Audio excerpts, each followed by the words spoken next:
یوم الجمعہ، جمعے کے دن کی جو فضیلت ہے، جو فضائل ہیں اس کو، ووجوبها اور جمعے کی نماز کا واجب ہونا، والاغتسال لها اور جمعے کے دن غسل کرنا، والتطیب اور جمعے کے دن عطر لگانا، خوشبو لگانا،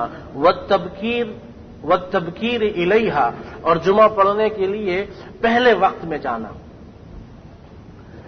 والدعاء یوم الجمعہ اور جمعے کے دن کثرت سے دعا کرنا، والصلاۃ علی النبی صلی اللہ علیہ وسلم فی اور اس دن کثرت سے رسول صلی اللہ علیہ وسلم پہ درود و سلام پڑھنا، وبیان ساعۃ الاجابہ اور اس دن دعا کی قبولیت کا ایک وقت ہے، واستحباب اکثار ذکر اللہ بعد الجمعہ اور جمعے کی نماز کے بعد کے اوقات میں کثرت سے اللہ کا ذکر کرنا۔ تو شروع میں یہ سورہ جمعہ کی آیت نمبر 10 لائے ہیں، جس میں یہ کہا جا رہا ہے کہ نماز سے فراغت کے بعد اللہ کی زمین میں پھیل جاؤ اور کثرت سے اللہ کا ذکر کرو۔ فرمایا پہلی حدیث میں جس کو سیدنا ابو ہریرہ رضی اللہ عنہ نے روایت کیا، آپ علیہ الصلاۃ والسلام نے فرمایا کہ سب سے بہتر دنوں میں جس دن سورج طلوع ہوتا ہے وہ جمعے کا دن ہے۔ اس دن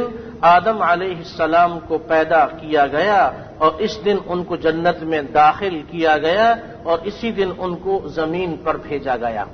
جنت سے وہ نکلے اور زمین کی طرف وہ روانہ ہوئے۔ تو یہ مبارک دن ہے جمعے کا دن۔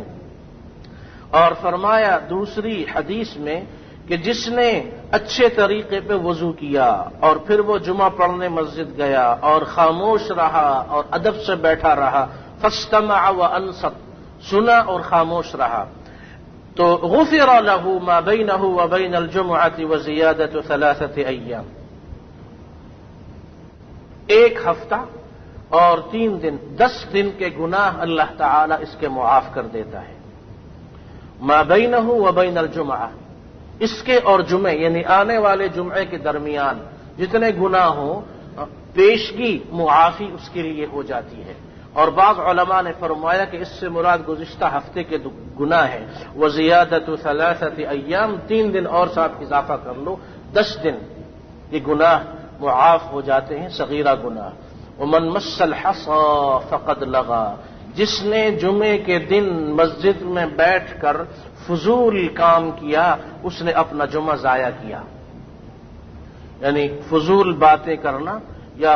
فضول قسم کی حرکتیں کرنا یا ایسی کوئی حرکت کہ جو بیکار اور فضول ہو، اس نے اپنا جمعہ ضائع کیا۔ اور تیسری حدیث میں جو صحیح مسلم سے لی گئی ہے فرمایا کہ الصلوات الخمس والجمعة الى الجمعة ورمضان الى رمضان مکفرات ما بینہن اذا اجتنبت الکبائر، ایک جمعے سے دوسرا جمعہ، ایک رمضان سے دوسرا رمضان اور 5 نمازیں، ان کے درمیان میں جتنے گناہ ہوتے ہیں سب ان کی وجہ سے معاف کر دیے جاتے ہیں سوائے کبیرہ کے۔ اذا اجتنبت الکبائر، کبیرہ گناہ بغیر توبہ کے معاف نہیں ہوتے، البتہ جو صغائر اور صغیرہ ہیں وہ ظہر اور فجر اور ظہر کے درمیان جو گناہ ہوئے ظہر کی نماز نے ان کو دھو دیا، ظہر کے بعد جو گناہ ہوئے عصر کی نماز نے ان کو دھو دیا،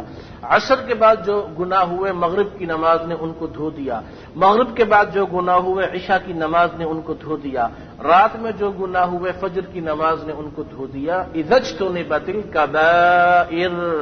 بشرطے کہ کبیرہ گناہوں سے دور رہا جائے، کبیرہ گناہ بغیر توبہ کے معاف نہیں ہوتے۔ اور یہ یوم جمعہ کے بارے میں ارشاد فرمایا کہ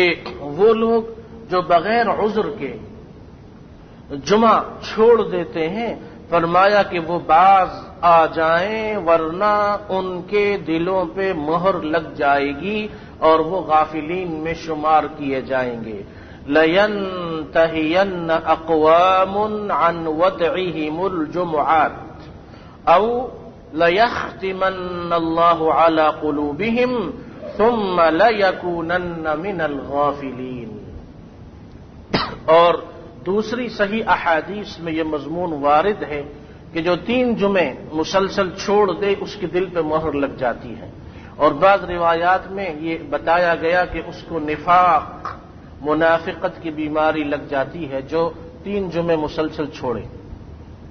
اور یہاں تک کہ امام ابو داؤد کی سنن میں یہ حدیث ہے کہ جس نے بغیر عذر کے من ترک الجمعۃ من غیر عذر فلیتصدق بدرہم او نصف درہم، جو بغیر عذر کے جمعے کی نماز چھوڑ دے اور بعد میں اس کو احساس ہو تو وہ سچے دل سے توبہ کرے اور صدقہ کرے،